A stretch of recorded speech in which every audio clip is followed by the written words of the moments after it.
1975, Maplewood. They're going to put my letter in a time capsule for 50 years. Can you believe that, Puff? I hope it inspires teenagers in the future. Oh no, they found out! Samantha, open this door right now! Puff, come here! Where are you? We'll find you anyway!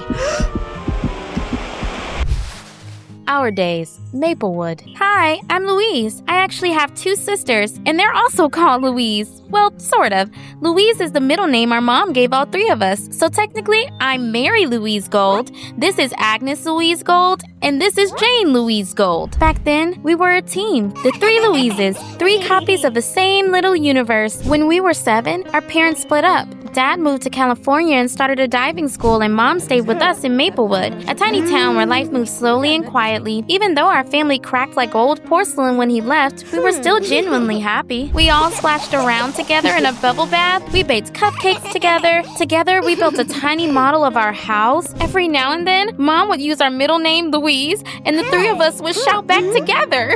No, I meant the other Louise. And we burst out laughing so hard, it felt like the walls were giggling with us. It became our little family joke. One day, I finally asked her why she gave us all the same middle name. I always liked the name Louise. It sounds so gentle, like music. I wish it was my name. But your name, April, is beautiful too. And you have that lovely birthmark. It looks like a little heart. Thank you, Mary. You're so sweet. And then, childhood ended. My sisters and I grew apart. We barely talked anymore. Like that special bond we once shared had simply faded away. And the half-finished dollhouse was gathering dust in the attic just like the dreams we left behind. Agnes morphed into a sarcastic queen of chaos. She wanted a tattoo and dreamt of doing jump roping, but of course, Mom was against it. They fought over it almost every day. Are you trying to give me a heart attack? You're just totally out of touch. I'll move to Dad's place in California next month. At least there, I won't have to report my every move. What? No, I'm against it. You're against anything remotely fun. Get over it. I've already made up my mind.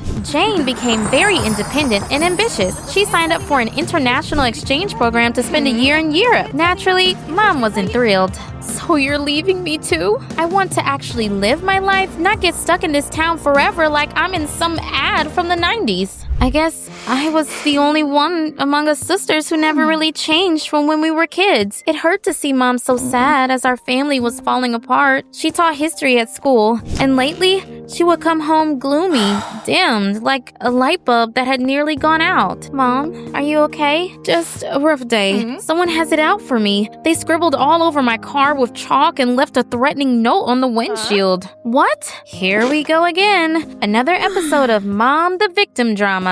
Mom, this is ridiculous. You're just trying to guilt trip us so we don't move out. Even if my sisters didn't believe her, I saw real terror in Mom's eyes. Mom, come on, let's think. Who have you argued with lately? I don't know. Everything's been pretty normal. Come on, Mary. She's just playing you. Exactly. You're too soft. Anyone can push your buttons. My sisters took my kindness for weakness. I just didn't know how to be any other way. One day, the local authorities decided to hold a special event and open a time capsule sealed by Maplewood students from half a century ago in 1975. The whole idea was grand and heartwarming. Those kids had written letters to the future talking about their hopes, dreams, and aspirations, and now anyone could pick one of those letters and try to make its author's dream come true. All right then, who wants to choose the first letter? Sir?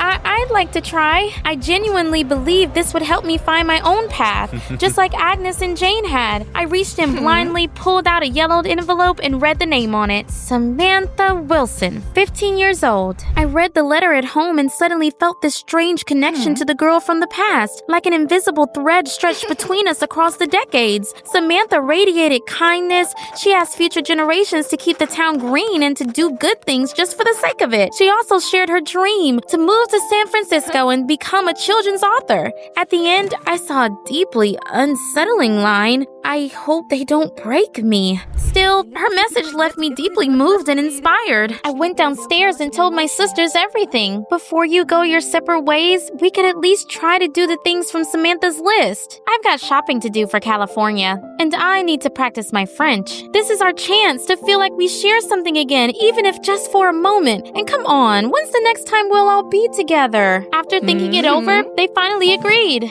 All right, one last adventure together. Just don't expect me to be nice. Mom was relieved to see her girls together again. Yet, moments later, that anxious look crept back in. Is something wrong? I just can't figure out who's trying to ruin my life. Today at a gas station, someone slashed my tire. Good thing I had a spare in the trunk. If someone is actually out to get you, why don't you call the police? Or is this all in your head?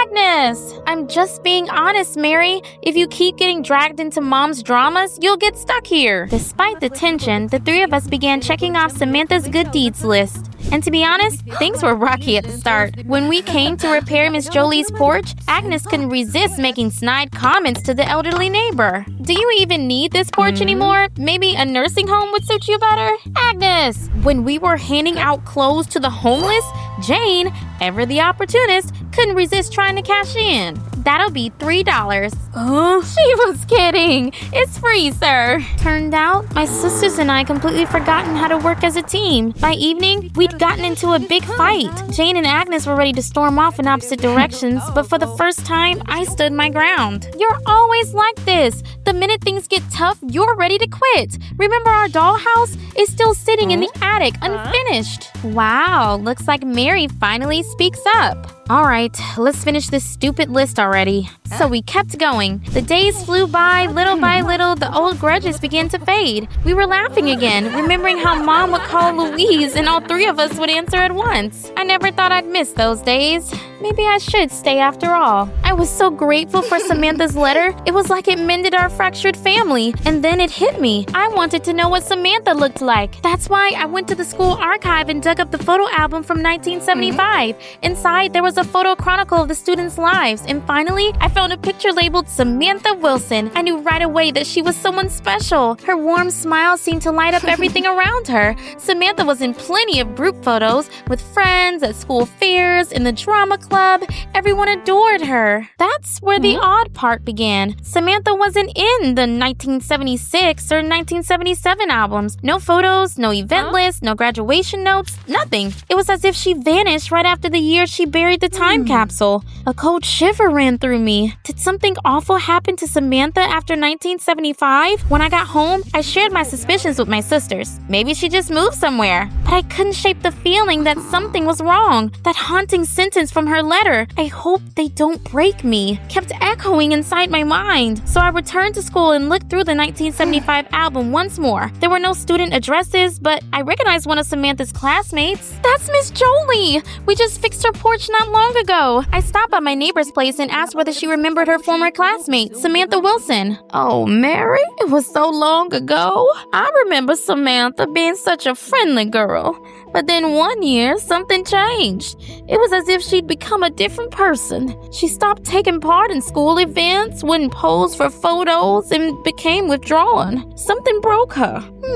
What on earth happened to her after 1975? Lucky for me, Miss Jolie suddenly remembered Samantha's old address. But other people had been living there for years. I'm sorry, I was looking for Samantha Wilson. I hoped she moved to San Francisco. You know, we bought this house from this Samantha about 16 years ago. She left her new address in case we had to forward her mail. Hold on a second. A couple of minutes later, he brought me the note with the address. I showed it to my sisters when I got home. It's in the next town over, just an hour's drive. Samantha's over 60. Why would you want to meet some old lady? I want to know what happened in her life after 1975. You're such an oddball, Mary, but you're our sweet oddball. Jane and Agnes eventually agreed to come with me. We bought bus tickets and set off on a little trip. Samantha's house was in a neglected, shabby state. An elderly woman with a hostile glare opened the door. "What do you want?" "Good afternoon, ma'am. Are you Samantha Wilson?" "What's it to you?" I introduced myself and explained that I'd read her letter, the one Samantha sealed inside the time capsule 50 years ago. "My sisters and I have completed your list of good deeds." "What a waste of time." "What? But you used to believe in doing good." "I was an idiot back then. Things have changed. Now get out." I couldn't believe that this bitter old crank and the bright, hopeful girl from the letter were the same person. Come on, Mary. She's clearly lost her mind. But I froze because I noticed a birthmark on Samantha's collarbone.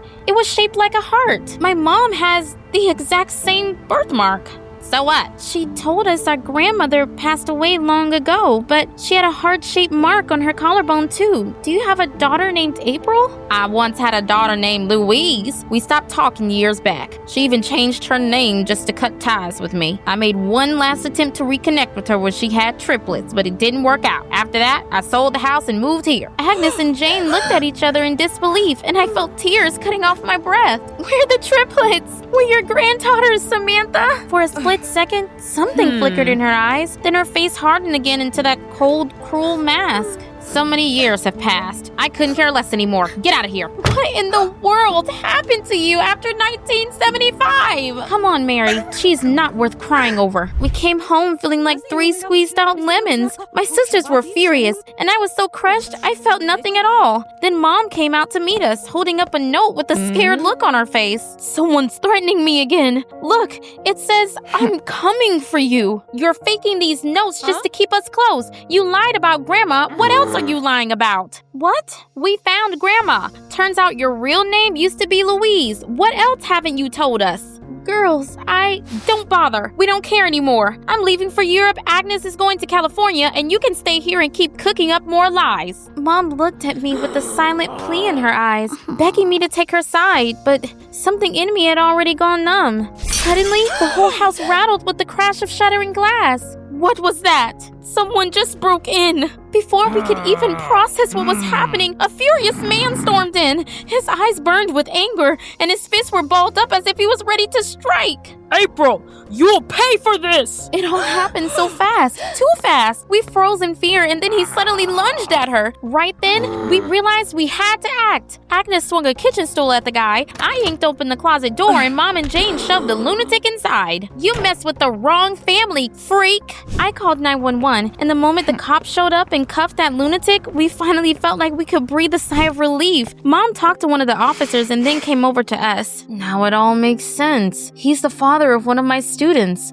A month ago, I noticed bruises on the boy and reported it to child services. They took him away from that abusive man, and now he came for revenge. So all those threats were real? If we hadn't been nearby, this could have gotten very bad. I'm sorry we didn't believe you. Maybe I deserve this. I'm sorry I lied about your grandmother. My mother was always difficult, harsh and controlling. She wouldn't let me study music. She wouldn't let me marry the boy I loved. Eventually, I realized I didn't want her in my life anymore. I changed my name and slammed the door on everything behind me. I suddenly felt so bad for Mom, as if someone had reopened an old wound in my chest. I'm so sorry. We got through today because we stuck together. Maybe we shouldn't leave after all. We tried to forget the attack and everything else that had been weighing on us lately. And then, out of nowhere, someone knocked on our door. Mom stepped out onto the porch and froze. Grandma was watching us in silence, her eyes clouded with guilt. She didn't say a word, as if she couldn't figure out where to begin.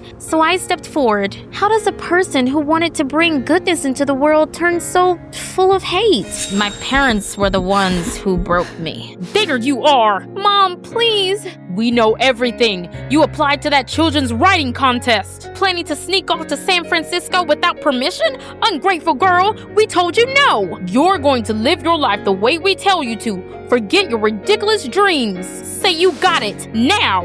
Yes, ma'am. I'll be whoever you want me to be. They took my dreams from me, so I shut myself off, grew spiteful. It's like the life I lived wasn't even mine, and I took out all that anger on the people I loved. I ruined my daughter's life, crushed her dreams of music. I looked at Mom. She could barely stay on her feet, pale as a ghost. I finally realized that I'm repeating my mother's mistakes. Girls, I have been trying to hold on to you at any cost, but the only way to end this vicious cycle is to let you go and let you choose your own paths. We'll still be together, even if life leads us in different directions. Before Jane and Agnes leave, how about we wrap something up? Mary's got a new plan? Count me in. We gathered in the living room. 3 sisters, our mom and our grandmother. 3 generations of women who had been separated for so long by things left unsaid. We pulled our old dollhouse down from the attic and finished it together. As I looked at them, all so different, strong, stubborn, I realized something. Family isn't always perfect, but it's always home. Even if that home is a tiny dollhouse, it's still ours. A few days later, Jane and Agnes left. Mom and Grandma slowly tried to reconnect. but carefully, one step at a time. Mom signed up for piano lessons. Grandma sat down at her old typewriter again. After all, dreams don't have expiration dates. There's always time for a fresh start. I made my own list of good deeds and started to check them off because kindness isn't a flaw. It's my superpower, my own path in life.